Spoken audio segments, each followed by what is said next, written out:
And then end of 2023, I started the podcast. And then in beginning of 2024, I was basically in this decision making. How can I make this thing a full-time thing? And so since then, I'm a podcaster. So I think the 28th of November 2023 was my first podcast. I made some videos before, some YouTube videos, but the first podcast was like end of November 2023. He answered a question by saying, well, we're digitizing the world. It's a small sentence, but it's a big idea. We're digitizing the world. But this is the only thing where if someone makes an argument, that I could agree to a certain extent that this it would be classifying as a rug pull, but it would not make any changes to Bitcoin itself. And you get him probably better saying that his $500 million that is sitting on his balance sheets are eating away millions each day, and he should get from the melting ice cube to something more sustainable. That's what Michael Saylor, what's the Michael Saylor story all about? So Robin, as I mentioned, once I made the decision to buy some sats and to start absorbing myself in Bitcoin content, your podcast was one of the first, I think you were actually the first YouTube video on Bitcoin that I checked out. So, oh wow, that's around about the time you started. Do you want to sort of share with our listeners where you went from being owning sats to becoming a Bitcoin podcaster? Yeah, absolutely.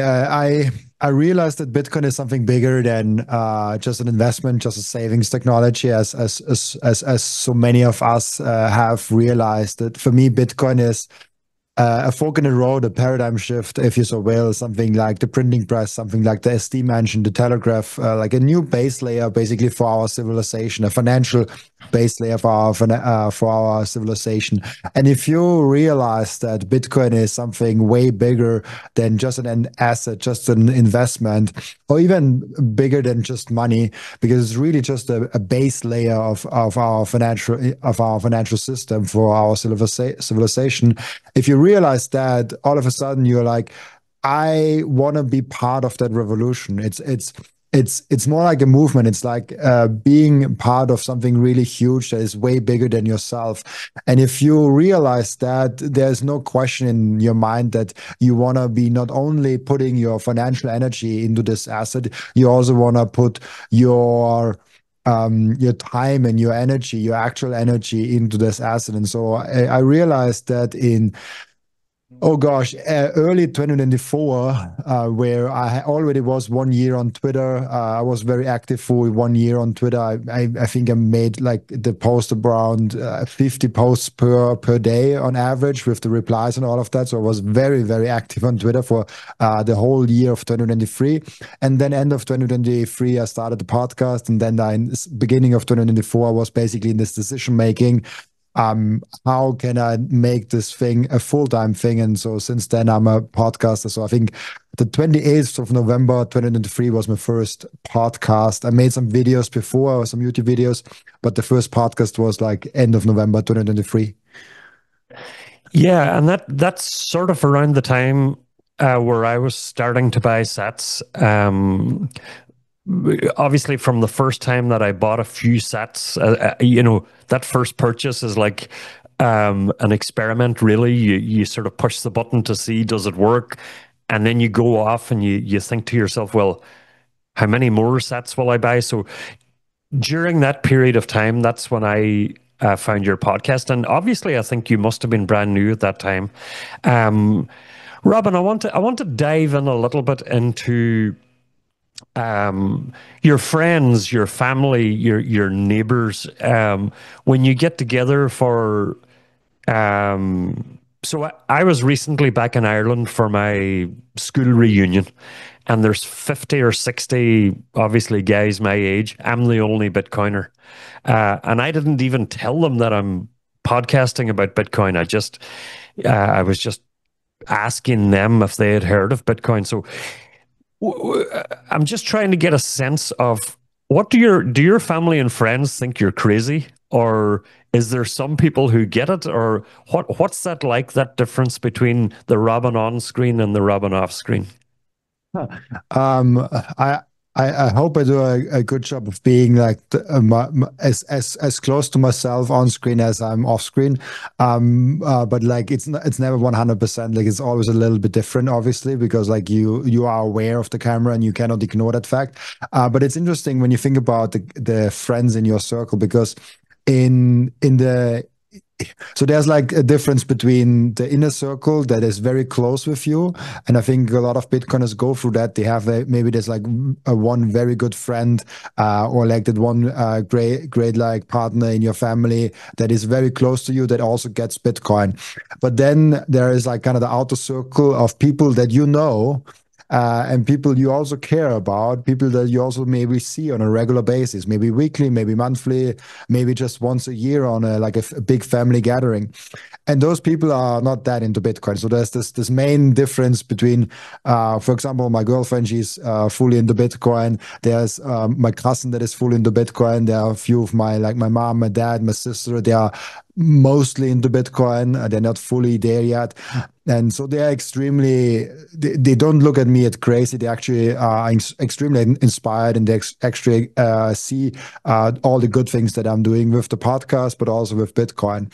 But then there is the outside world, the kind of the family that is that I don't see that often.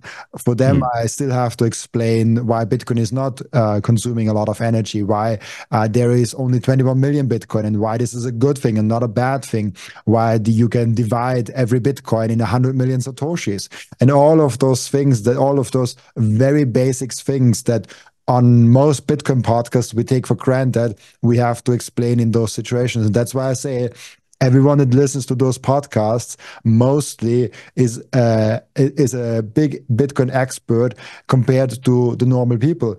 And so we have an educational, almost like we have to educate the friends and the families that are close to us. We have that obligation to be there for them if they have questions, if it be there for them if they have some concerns or issues about around Bitcoin.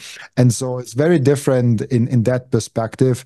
And I find a lot of different questions when I talk with the outer family than when I talk with like the inner circle that I meet a lot, because I've been in Bitcoin now since over 5 years. So I basically worked on them since 5 years, and now they are either into Bitcoin or they kind of accepted that I'm into Bitcoin and they're not. yeah, it's a strange one.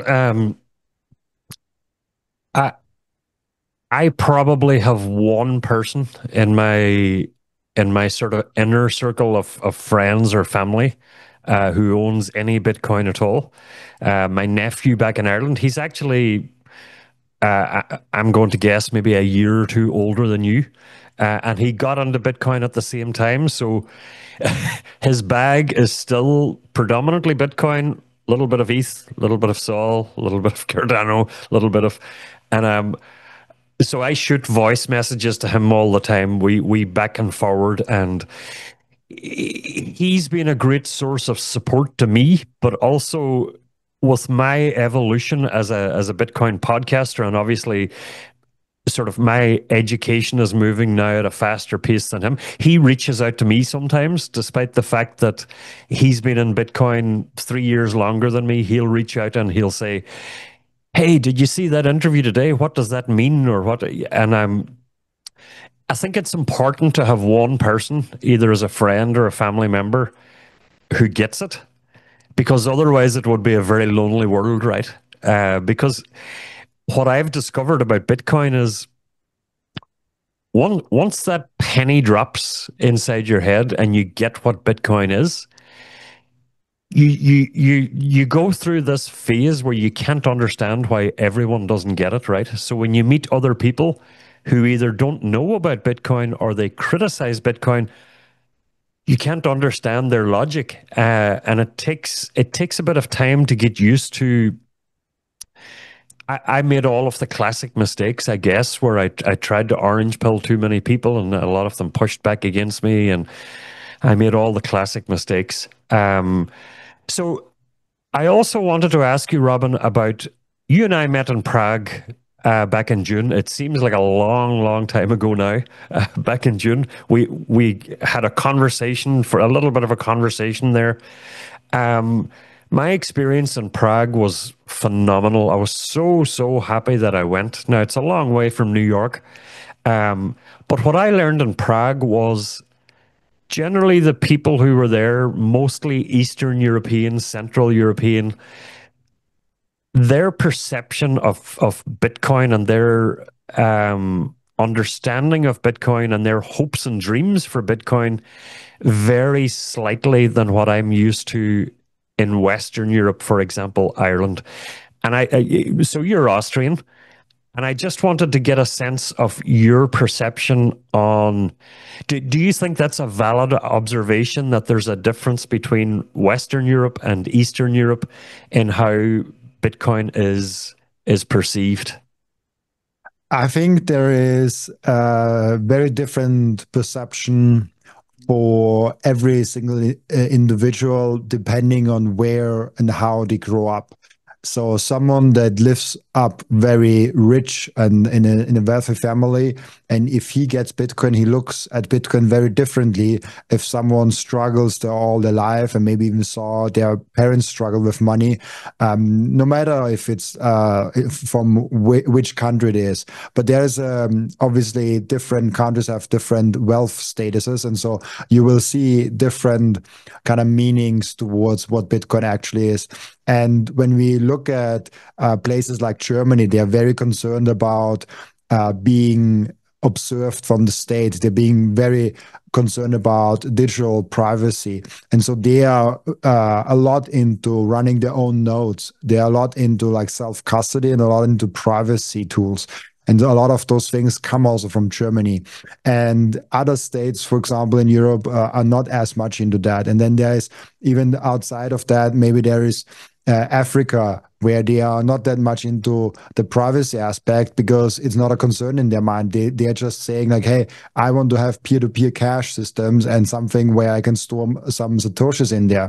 And so depending on where you come from, your view and your perspective will drastically change on Bitcoin. If you're always in a protected state where the banking system always worked for you, the argument that Bitcoin is safe and the government cannot crack your Bitcoin account is a way bigger, weaker one. If someone in Canada was at the Canadian trucker protest and they say like, "Hey, you should have Bitcoin because the government cannot freeze that," it's a way bigger argument for them because they have a different perspective. And that's why I think it's also very valuable to talk with as many different people as possible, because then you get to know all those different perspectives on Bitcoin.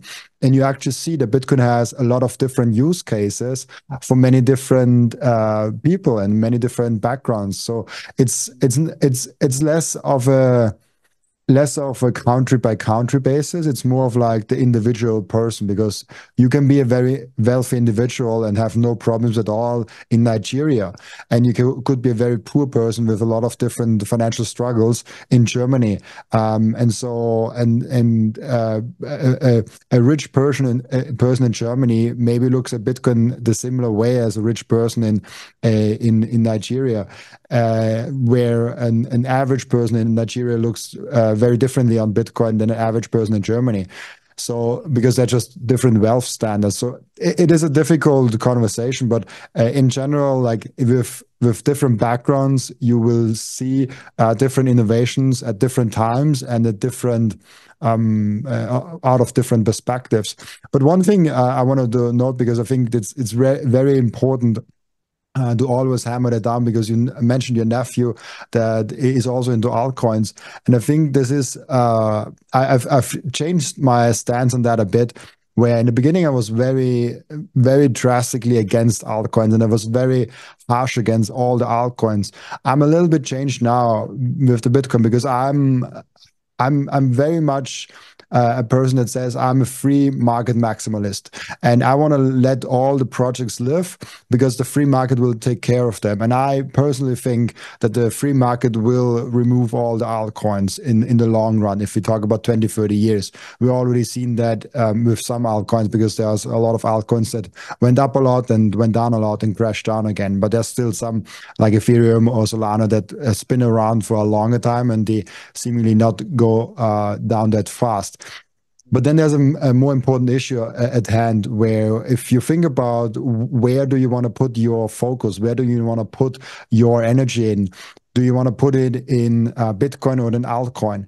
And the answer to that, the question to that, you have to ask on a bigger scale. You have to ask yourself, what is the opportunity if Bitcoin is successful, and what is the opportunity if that specific altcoin is successful? And for Bitcoin, it's very easy to answer. If Bitcoin is successful, Bitcoin solves for money. And so if Bitcoin is successful in what Bitcoin wants to achieve, it's a 500 to 700 trillion dollar opportunity. So now we are at 2 trillion. You can calculate very easily from 2 trillion to 500 trillion. It's a 250x from here. Then if you think about other projects and seeing like, okay, what if they are completely successful, which I don't think they will be, but even if you say like, if they achieve what they want to achieve, how big of the opportunity is this? And the opportunity will never be bigger than a sole company. So the biggest what they can achieve is being the biggest company on planet Earth. So they can be like an Apple or like a Microsoft or like an Amazon, a few trillions. So they can be 2 trillion, 3 trillion, maybe 5 trillion dollars. So the opportunity for Bitcoin is 100x bigger in the case of success than any other altcoins. The big problem that people make, they don't look at the opportunity and the whole thing. They always look at the unit price, and they look at like a unit price of $1, $2 per coin, per token, and they're like, oh, if this is a little bit successful, almost like Bitcoin, and it just goes to like $100 or like $200, it's like a 200x. But the reality is, even if it's successful, it will never reach the $200 because it's just a small opportunity. And so for your nephew, it's an interesting thing to look at. Where do you want to put most of your energy? Do you want to put it in an opportunity that has a 500, 600 trillion dollar opportunity? Or do you want to be in a place where you want to be in an opportunity that's 5 or 7 trillion? I had a similar situation in 2021 where I decided if I want to be in Bitcoin or in Tesla. And Tesla has nothing to do with like crypto or anything of that. But I asked myself the same question: what is the opportunity for Tesla? And Tesla cannot be bigger than the biggest company on earth. They are a company, they're limited by that. So they could be maybe 5 trillion, maybe $6 trillion opportunity. Obviously, with inflation, this can rise. But then also the whole opportunity for money rises. So the each opportunity for a single company can only be at 1/100th of the opportunity what Bitcoin can be. And so when I look at any company, I'm like, I rather am in Bitcoin than in any other of those things, because this is the biggest opportunity. This is the big paradigm shift, and everything else is for me just noise. Yeah, it's interesting. So just to clarify, my nephew, because he entered the space around 2020, he still has those little bits of altcoins, but not because he has added to those bags recently, but because that's his bag from 2020. And that's sort of what people did when they entered the space in 2020. You know, the casino, I guess, could reward you. So I sometimes talk to him and I say to him, hey, why don't you rotate those coins into Bitcoin already? And he always says, yeah, but there's still the chance that they could. And I'm like, you're not ready yet. But so it's interesting that he's been in the space 3 years longer than me, but yet a little bit of he still hangs on to that little bit of an idea of the casino. It's like hope versus logic, that the value will go up significantly. So it's a sort of an interesting. I'm a little bit like you, Robin. I don't own any altcoins, but nor do I knock the altcoins. I'm not one of these people that sees altcoins as the enemy. They're just not for me. And I sort of believe in everyone's right. Everyone has the right to make their own mistakes, and it's not for me to tell anyone that they're right or wrong. I try as best I can to just sort of stick to the fundamentals of Bitcoin, and hopefully that education will reach more and more people about why Bitcoin is the superior asset. You touched on something there as well about the overall total of wealth in the world, and we all think on that chart where Bitcoin is the little square in the top left corner, and everyone often quotes it. 900 trillion is the total assets in the world. I was at a conference recently in Santa Monica, California, Bitcoin Alpha. It was an on-conference, so Satoshi Roundtable format. And Matthew Mazinskis, I'm not sure if you've ever met Matthew Mazinskis. So he was there and he spoke very early in the conference about the M1, the M2, and the M3 money supply. And he had a lot of facts and figures that maybe aren't very openly available. Central banks don't hold a press conference and tell you we've increased the money supply. But he had some interesting facts. I think by now that 900 trillion must have gone over 1 quadrillion, right? Because we've been talking about that diagram for, it seems like about a year and a half now, and the money supply has been increasing. So yeah, we must be into the one quadrillion by now. Robin, we are. There's actually the maker of this chart is Jesse Myers, and that's right. the first time he made it was 2023, and 2023 he came up with the 900 trillion, and actually he made just recently in 2025.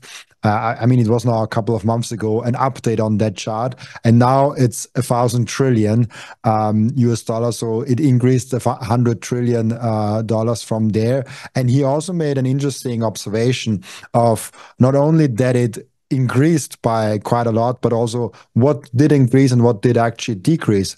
And where you can see that gold was a big winner, Bitcoin obviously was a very big winner. But also, who are the losers? The losers were money and bonds. Bonds and money were the big losers in there.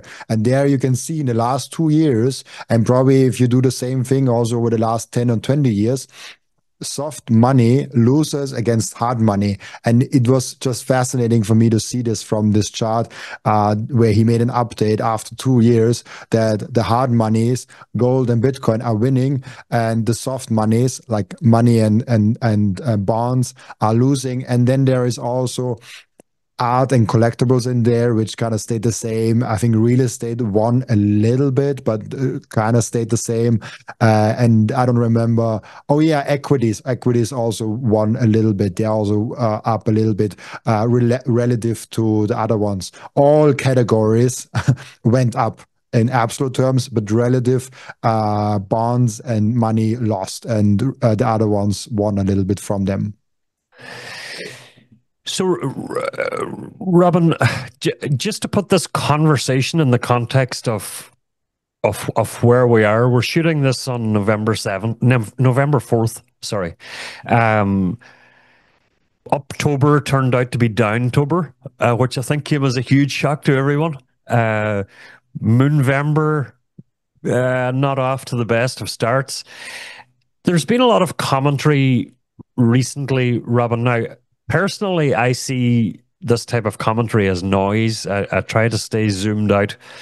But there has been a lot of commentary recently about the amount of OGs selling Bitcoin. I think the number in October was quite large. Where do you stand on that? Do you Do you come from the standpoint where you criticize OGs who want to realize their profits, or do you see this as a natural evolution of Bitcoin as an asset? Um, I would never criticize anyone for making financial decisions like that. Like it's your money. Do whatever you want with it. If you sell all your Bitcoin and go all in into some monkey coin, like go ahead. I think it's stupid, but like do whatever you want. But there's something interesting happening. Shorty calls it an silent IPO. An IPO in a Yeah. company is usually when like a private company goes on the public market. What happens in that process is a lot of company OGs, people that have bought shares for tens, thousands, and 20,000 euros, they are selling their shares pre-IPO or in the IPO process. They have an exit there where they are selling the shares for millions or hundreds of thousands of euros, or maybe even like tens of millions of euros. And the same thing is kind of happening now with Bitcoin, where there's a lot of OGs there that bought Bitcoin at 100 euros, Bitcoin at maybe $1,000, maybe $1,500. Now the Bitcoin price is so much higher. Imagine you bought Bitcoin at $1,000, and now you put in there, maybe you put in there $100,000. At that price, at $100,000, at $1,000, you are now 100 times bigger. That's a million. That's $10 million. So you made out of a small investment, or like 100,000 is a big investment, but a relatively small against 10 million, a huge chunk of money. And so it's only logical for OGs to now say, hey, I want to buy the big house that I always wanted. I want to buy the small car that I always wanted, or this and that, like that. Just fulfill some dreams that you want. And I think 100,000, we are having that almost IPO process where a lot of the OGs are selling out and saying like, hey, I want to have this one, I have this one. And then at the same time, we have people that come new into the space, the treasury companies, people that now are getting orange pilled with those podcasts and all of that. They are now buying those shares up. And what is an IPO process? IPO is only made for monetization, and this is usually where the company really scales up. You usually have, I don't know, 5, 10, 15 years of private company life. And then you really want to reach the next level. You want to go from being $1 billion company to a $10 billion company to a $100 billion company to eventually hit like $1 trillion company status. Which maybe like Apple and Amazon and Google and all those have trillions of dollars of market cap now. And so when you have those IPO processes, you do it for monetization. And the same thing happened with Bitcoin now. We have now had a great foundational layer in the last 15, 16 years where we filled all the buckets that we have. We had kind of people in the traditional financial space coming into Bitcoin. We had people all over the world, all over the spectrum of wealth, people that are very poor, people that are very, very rich. All of them are now into Bitcoin. We have companies, we have nation states in Bitcoin. We have even central banks almost with Swiss and what they're doing with MicroStrategy into Bitcoin. And so we have all the players we want now in Bitcoin. And now there's a big monetization happening where we go from 100,000 to a million to $10 million a coin. And so this is a very natural progress that we are kind of underliving where OGs, they're not selling out. They're just like realizing some profits. They're fulfilling some of the dreams. I mean, if you start out with $100,000 in Bitcoin, and then the same stack is now worth 10 million, it's very fair if you just sell 1 million. You still have 19 million, like you still have 9 millions around. It's still like way bigger than you ever thought it would be, or like it's way bigger than it was initially. And so it's a very natural monetizational point of view. It's very It's almost logical for that to happen. It's a natural progression. It's an organic kind of a thing that happens. And I truly think 2026 will be a huge year. I know there's a lot of like those talks that 2026 will be a down year because it always has been a down year, the fourth year of the cycle. But I just don't buy it. I don't think that 2026 has any chance of being a down year with all the monetization that's happening, the cycles are changing, and kind of the silent IPO. That's, I think, how Jordi Visser is kind of explaining it. Yeah, it's super interesting. I made a post a day or two ago after I saw that Jordi article, and I guess I was trying to reach plebs and new people. I don't really have anything to say to OGs. But the point I was trying to make was, if Robin Seyr had, 50,000 Bitcoin that he bought in 2010, and he sells those 50,000 Bitcoin and 100,000 people buy half a Bitcoin each, well, then the network is stronger, right? Because instead of just Robin Seyr running one node and one wallet, you've got 100,000 extra people. So the network is becoming more and more distributed and decentralized, and that adds to our strength. So I guess while on one hand it is a little bit disappointing, your first reaction when you hear about OG selling is, oh my God, maybe part of your mind panics. Do they know something we don't? But when you stop to think about it, it also raises the cost basis for the average Bitcoin holder. So it actually gives us more support closer to where we are right now.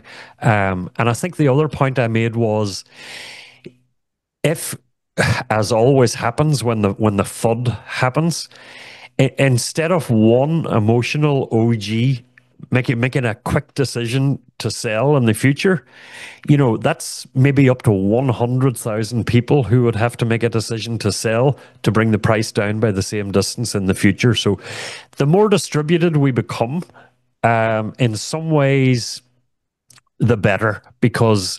And I also made the point, if you're sitting there and you own 0.2, 0.3 of a Bitcoin, well, you should really be patting yourself on the back, because the more of those whales who sell, the more you should feel part of the Bitcoin community, because there's a higher percentage of people who are at your level of ownership.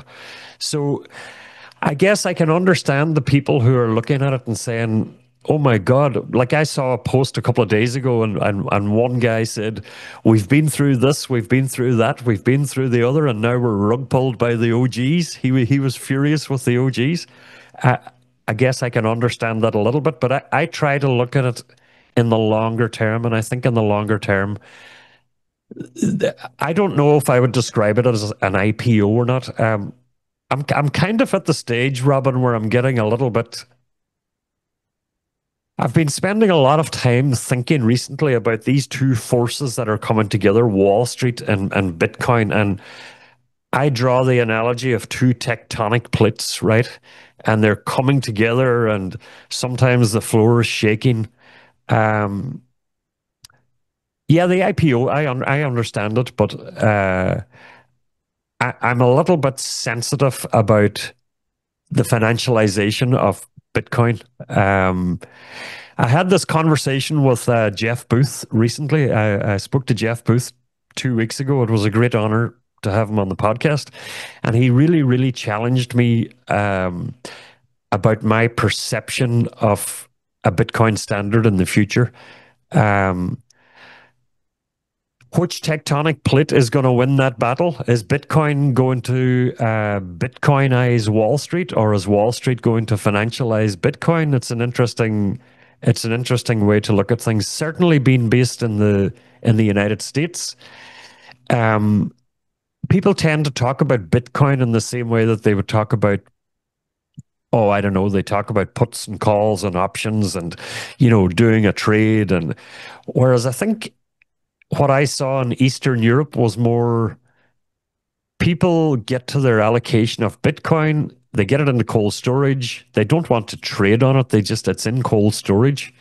Um, Again, to your point, it's interesting how so many people view Bitcoin in different ways.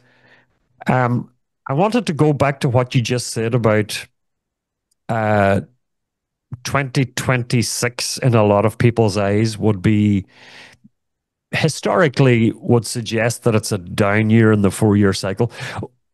Where do you stand? There's been a lot of conversation this year about, is the 4-year cycle dead? Have we entered into a hybrid? Um, I'm referring to the power law, and I think you actually had Giovanni as a guest, right? So where do you stand in terms of, is the 4-year cycle dead, or are we evolving into something different? How do you view that? There's many different topics in there. Let's address this first.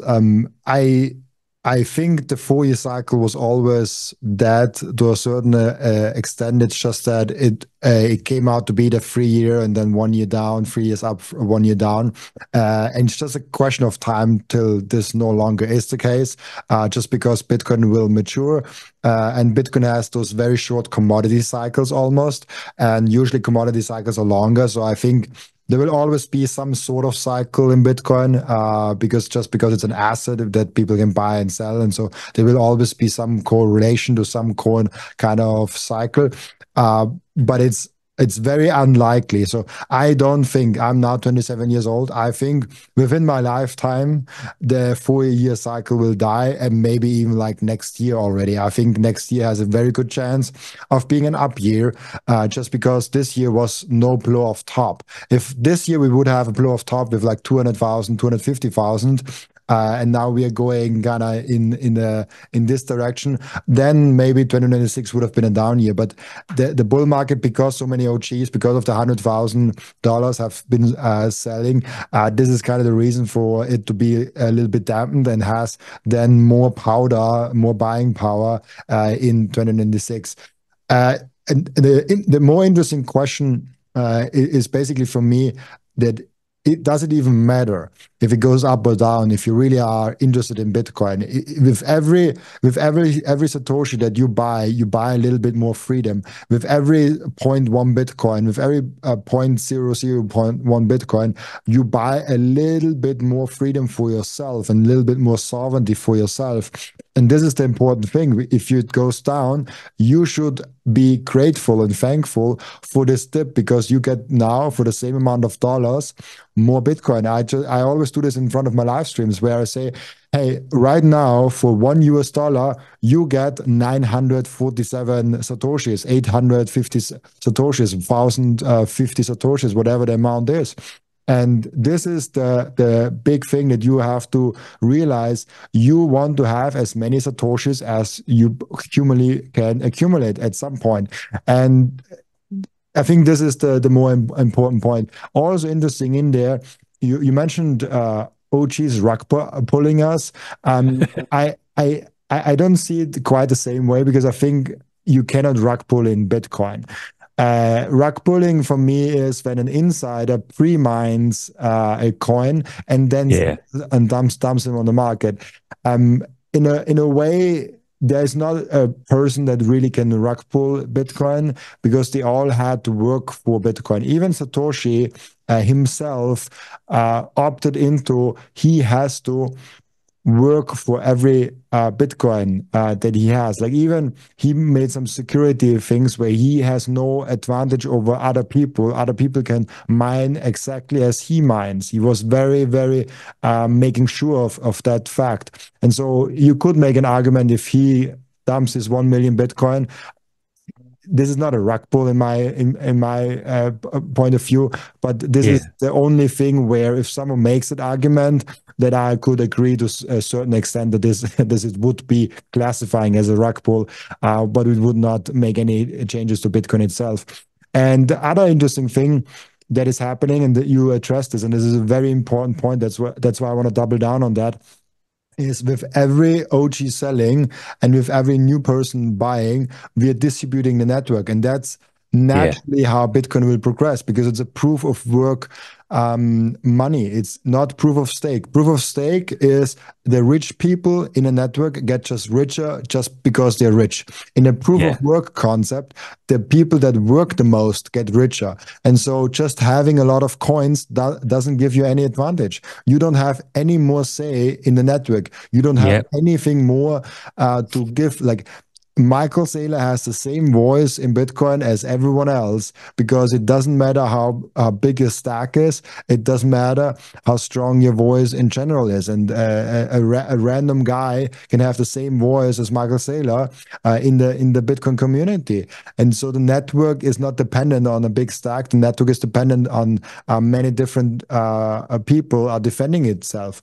And so if you really if you are hating that OGs are selling, you want Bitcoin to be more concentrated on OGs. And so nobody wants that. And it's normal or organically that this redistribution will happen. One OG selling 20 Bitcoin, and now 200 people have each zero point 0.1 Bitcoin. It's a huge advantage. And this is what I kind of described with the IPO. Obviously, it's not an IPO, but it's the same thing. If someone sells 10% of the company share in an IPO process, and now all of a sudden 100 people earn, or like 200 people have this 10%, and no longer that one person that distributes the ownership of the share. And the same thing happens with Bitcoin, where first like 20 Bitcoin was owned by one person, and now 200 people earn each 0.1 Bitcoin. And this is a very healthy thing that is happening, a very good thing that's happening. Monetization, getting bigger, getting stronger, getting deeper in the community, a very normal thing that is happening, and also a very good thing.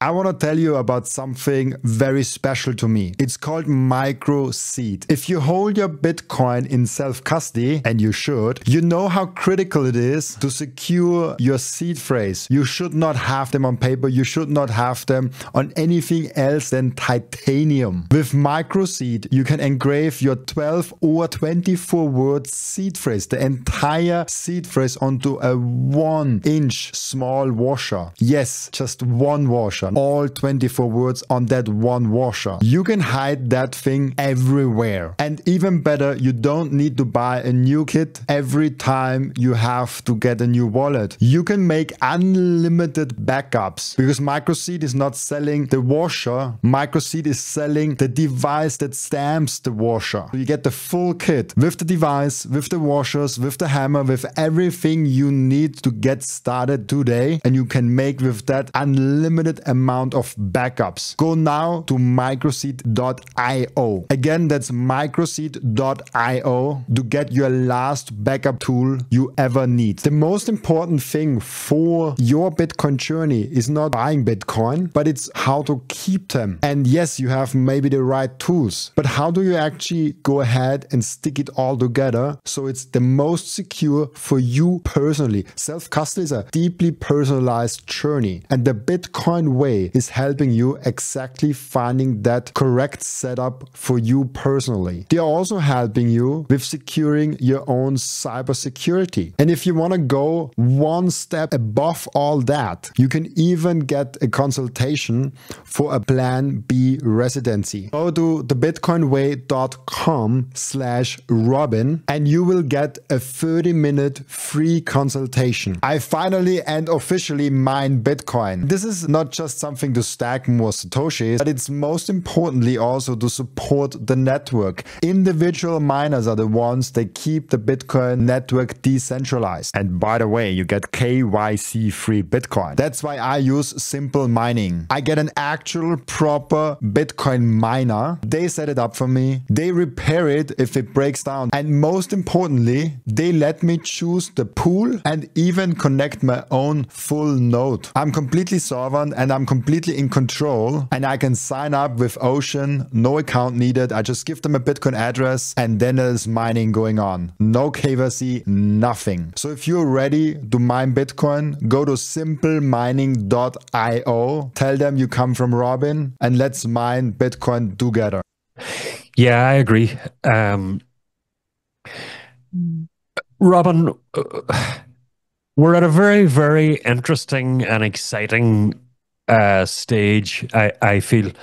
Um, I had Gary Cardone as a guest recently, and Gary's just such an interesting character. He bounces from one idea to the other so quickly, and he has such a good grasp of international business and emerging technologies and that type of thing.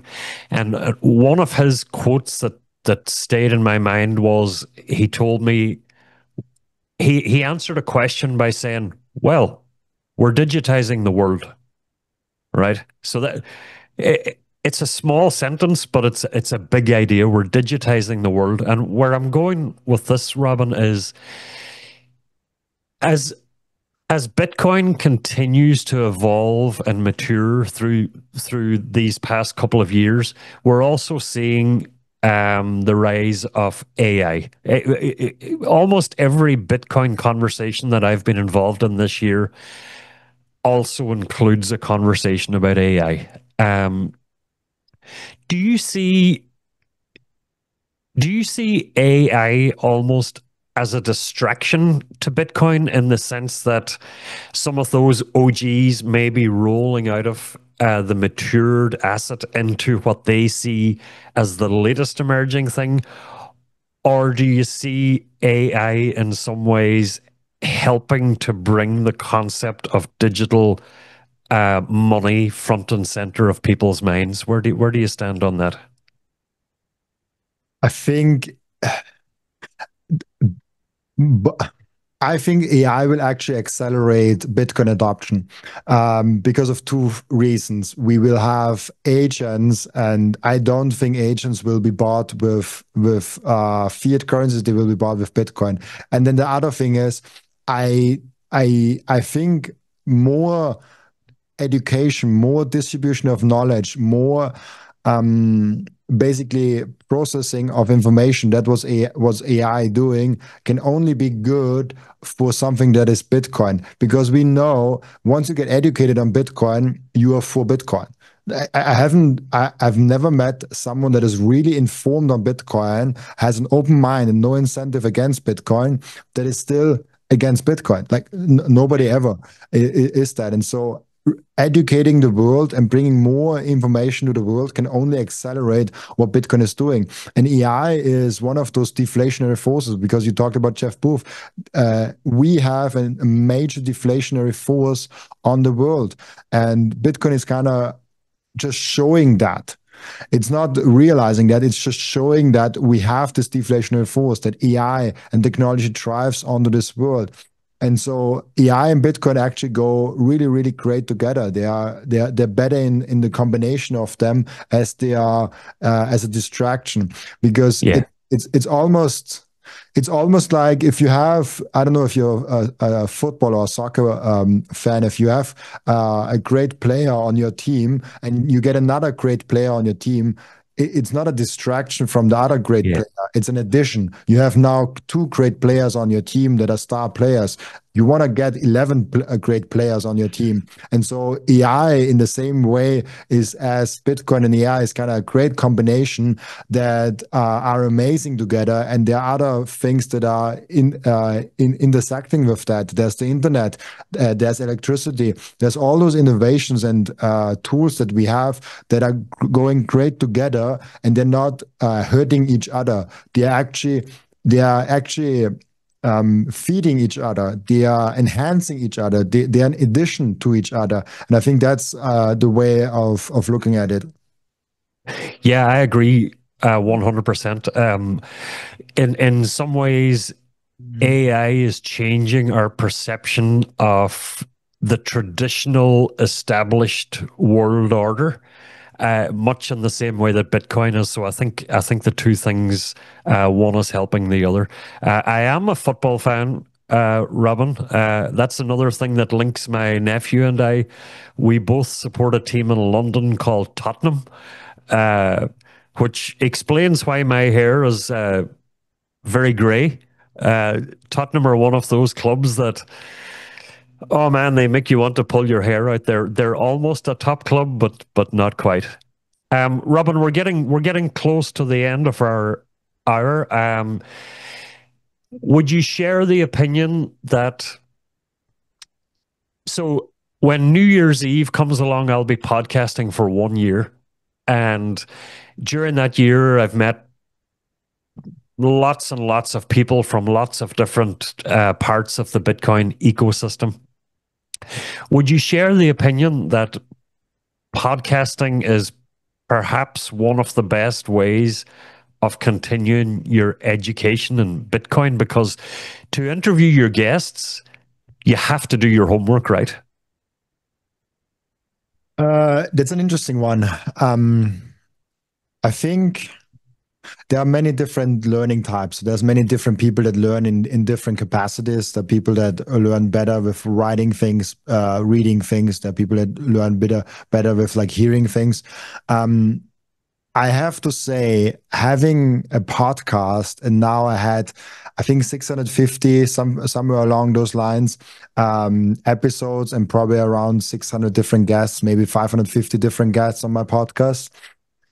I've learned so much from all of them that it's almost like I went to university, the best university that has ever existed the last 2 years, and kind of compressed that down every single day and made money while doing so, which is kind of unbelievable for me to have Yeah. like to be earning while learning. It's crazy for me. And so in connecting those dots, it's really interesting to think about how strong of a thing it is if you're doing podcasting.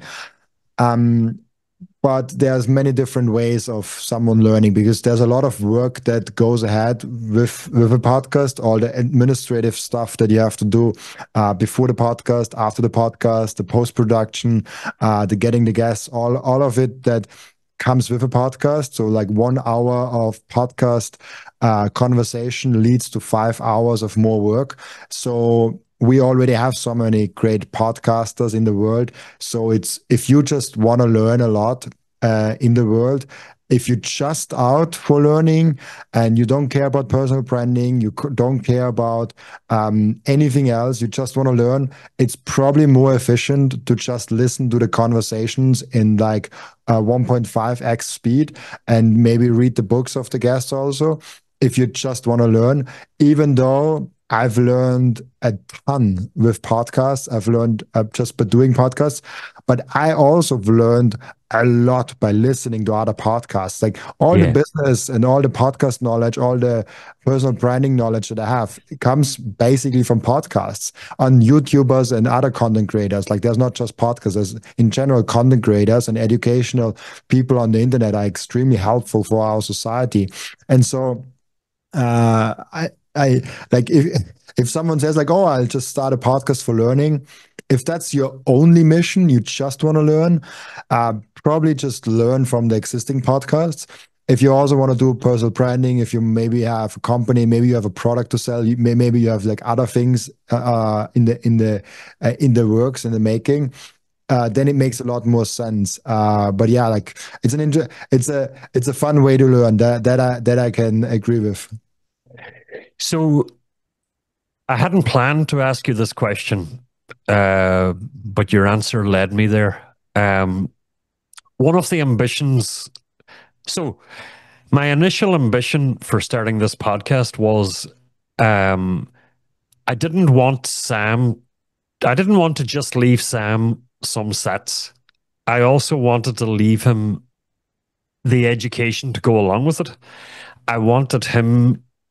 I wanted his life to be Bitcoin from the very, very beginning, and I wanted through time that he would have a platform and a network from which, if he wants to sort of continue somewhere in the Bitcoin space, that he already has a platform when he becomes like 12, 14, 15 years of age. So that's a kind of an obvious ambition as a father, for starting my podcast. But another ambition that I had, Robin, I've never shared this before, was I wanted to build up my knowledge and my sort of online presence and my reputation, if you like, as a Bitcoin podcaster based in New York, and then use that to sort of educate more people back in my home country, Ireland. So I know that you spoke at the conference in Ireland this year. Am I writing? You spoke this year, and I think you're scheduled to probably speak next year again. So you have a good sense of where Ireland is with Bitcoin. What's my or anyone? What is our entry point? Because I think that Ireland needs more Bitcoin.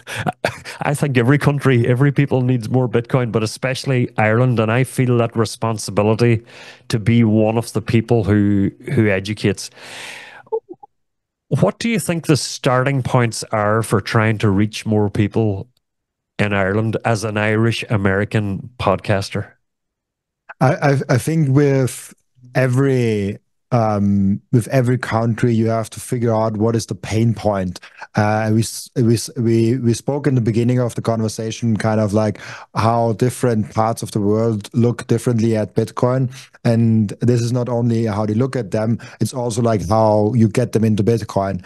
Because if you tell someone that has multiple businesses, as a serial entrepreneur, and has many bankings and is in the Western civilization, if you tell him, oh yeah, like the bank cannot close your account, he probably doesn't have that problem, and he was like, yeah, like I don't care, like all my bank account never like made any problems. I guess it's a good feature, but like I'll just open a new bank account here and there.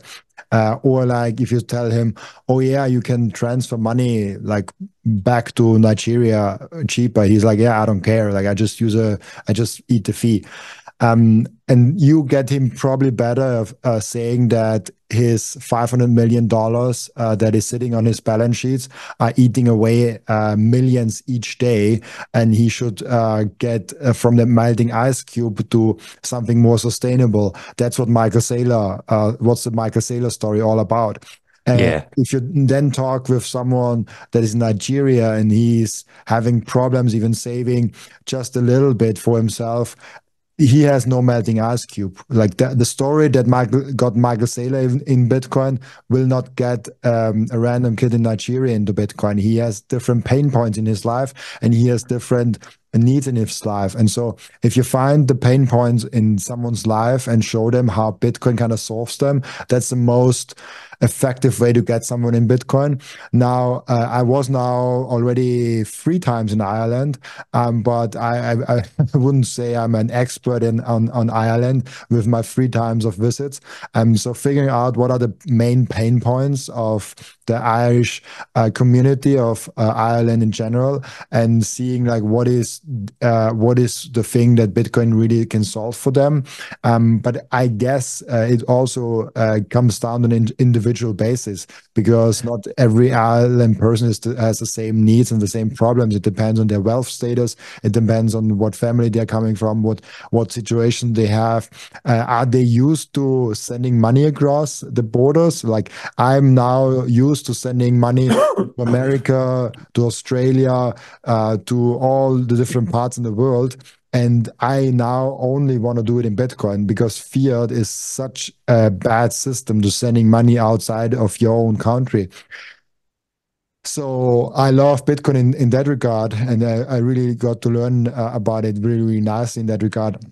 And so you have different people with different backgrounds and different pain points, and you have to address them in the most individual manner possible. And I think that's what the power is about, you being in your environment, in your family, and you can orange pill someone that is close to you because you know this person, and that's what is the most effective way of orange pilling people. Yeah, it's an interesting concept. Every time that I go back to Ireland, Robin, I go back about twice a year because my mother, I like to go back to visit my mother and my family. And now with Sam being along, a lot of them don't want to travel to the United States. So I go home to let them see Sam. And every time I go back, people seem to be doing okay there. You know, the economy. I think it was about a year ago that the IMF announced Ireland had the number one economy in the world, which shocked me per capita. Um, so I guess to your point, people don't really have the need as yet. Now, one of the ideas that I'm sort of hatching in my head is I told you earlier that I was home for my school reunion and I was sort of asking the other guys, hey, you know, about Bitcoin, and I was the only Bitcoiner there. I also asked them, hey, so how do you feel about the CBDC coming from the European Union? And they're like, huh? What? There wasn't really an understanding of what the CBDC was. Um, so somewhere in the back of my mind, I'm thinking, as the CBDC starts to become closer to reality, maybe that's the entry point for the more affluent countries in Western Europe to sort of realize, hang on a minute, money is becoming digital, and it's better to have a decentralized version of digital money than a centralized version of digital money. Um, do you think the arrival of the CBDC in some ways will actually be good for Bitcoin in that it will make people realize the key concept of decentralization versus centralization? It's really interesting. I did yesterday a live stream and I showed the people in the live stream a video of Christine Lagarde talk about how they want to accelerate the process of the CBDC, of the digital euro. And I kind of said, it nobody asked for that. No, nobody asks for the acceleration process of the CBDC. And also, who's paying for that? Like we all are paying for that, and nobody of us has asked for the CBDC. So this in itself is for me really, really bad because nobody wants it, and we all have to pay for it.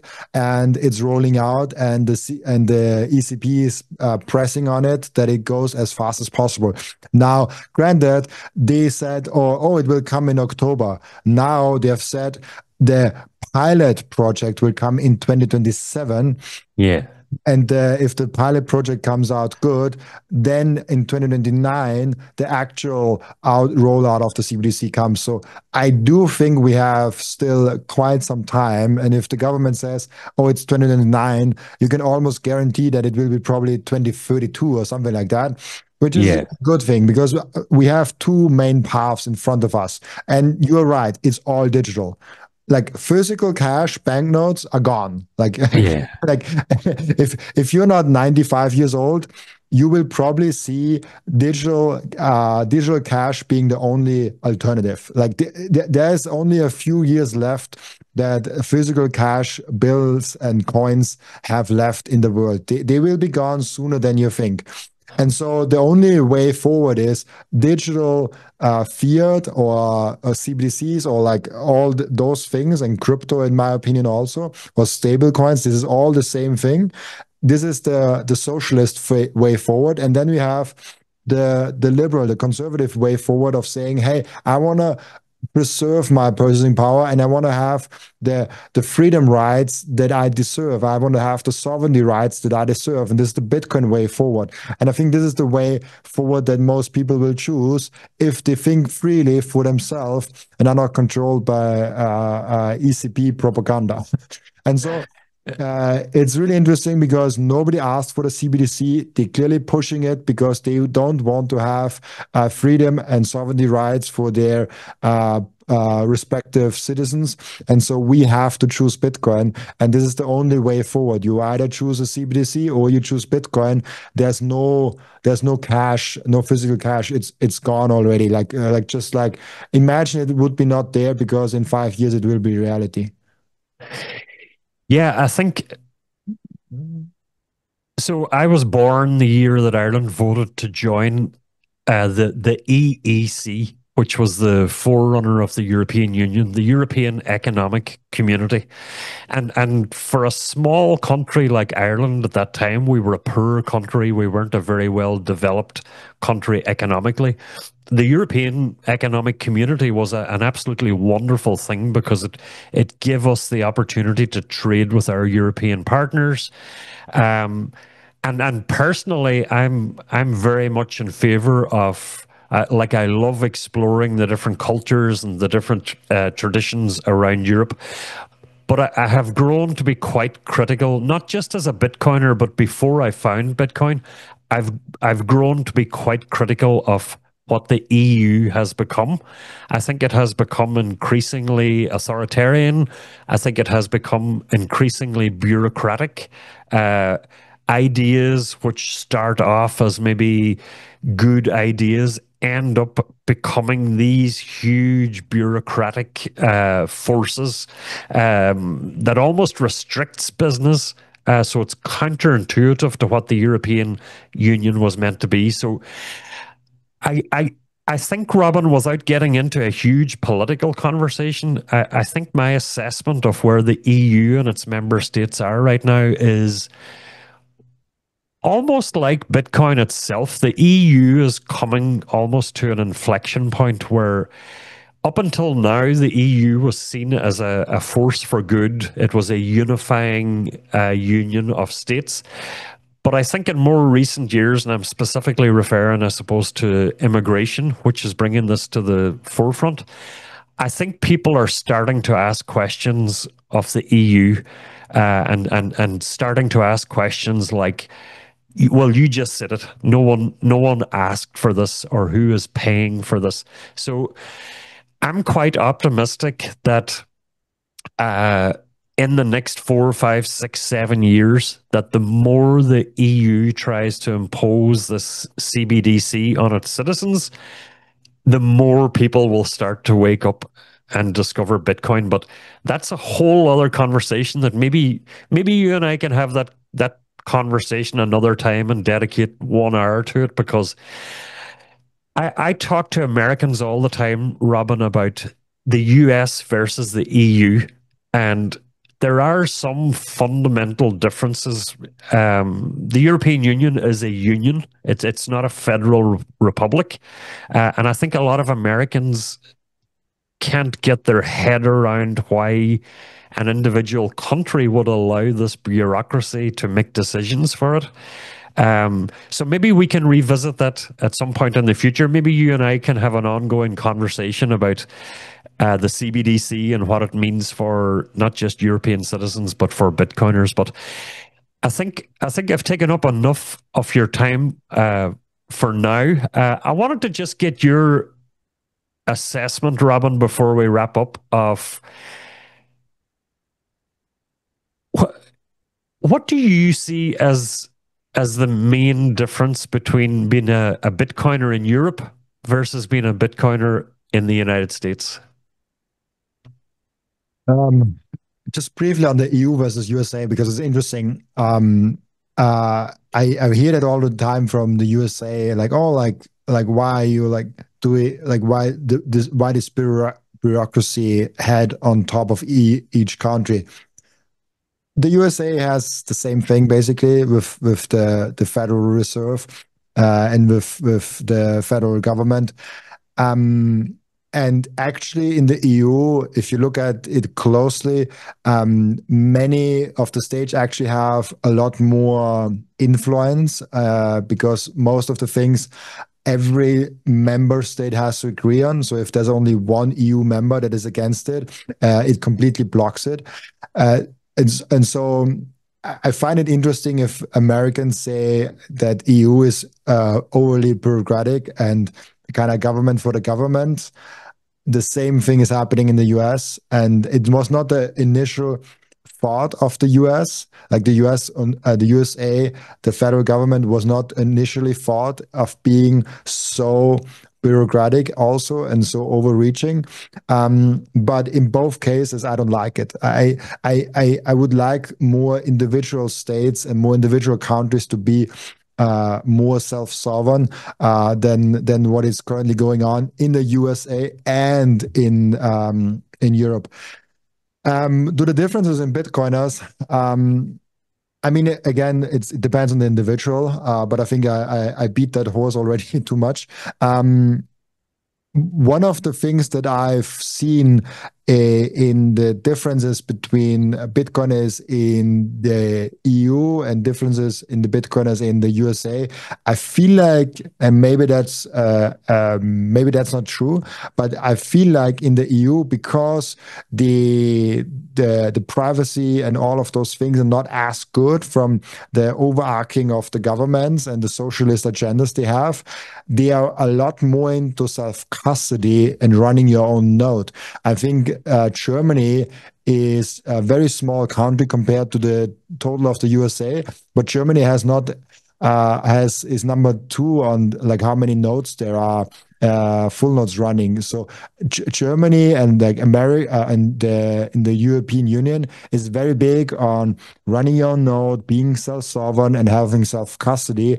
I'm not sure because you can never be sure about like the sales numbers and all of that. But I have a weird feeling on average, the Europeans are more self-sovereign and are more putting more value onto having self-custody and running your own node than maybe other people do. Yeah, I would tend to agree, Robin. So we'll finish up with this. We mentioned at the beginning that we met in Prague, and I wanted to sort of end with Prague. I had such a phenomenal experience at Prague. An interesting story. I had just interviewed Bob Burnett before Prague, and he told me, I'll help you. I'll introduce you to some more people to help you get your podcast started. Let's talk to each other in Prague. So Ocean had that after party on the boat docked on the river in Prague, and Bob sent me an invite, and I didn't go. And the reason I didn't go was, you remember outside the conference in Prague, along the side of the building, there were those bean bags where people were sitting down in the sun. Both days of the conference in Prague, I stayed on those bean bags talking to Bitcoiners until the security came and asked us to leave the premises. Hours and hours of conversation. And I met a German guy who I spoke to for maybe 4 hours. One of the most interesting guys I've ever met. And when the conversation was ending, I said to him, hey, do you want to exchange? Are you on X? Do you want to exchange? He said, no, I don't talk online. And I said, well, it's just, I enjoyed the conversation. And he says, I'll see you next year in Prague. So to me, that's an example of that German attitude versus the US. If he had been American, we would already have connected on X, and we would have already maybe taken a selfie together and posted it. But this guy, the conversation that I was able to have with him was almost a deeper conversation because he had no presence online. And I thought that was super interesting. And so I agree with you that I think the European perspective is much more about the privacy concerns and running your own node versus the sort of the stock market interpretation of Bitcoin. So, Robin, any final thoughts before we wrap up? Take self-custody and run your own node. If you don't do that, do that. Yeah, perfect. So listen, I'm a huge fan of your podcast. I think it's absolutely, maybe some people don't realize the amount of work that it takes to do what you're doing is just absolutely phenomenal. An episode every day for 2 years.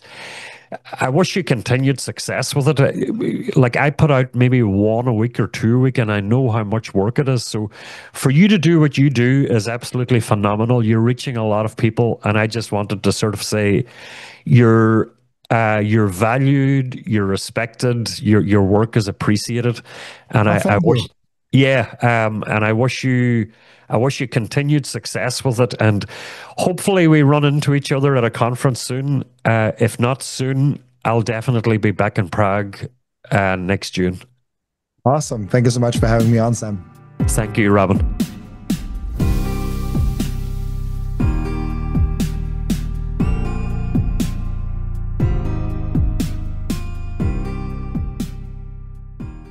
This content is for educational and entertainment purposes only and does not constitute financial advice.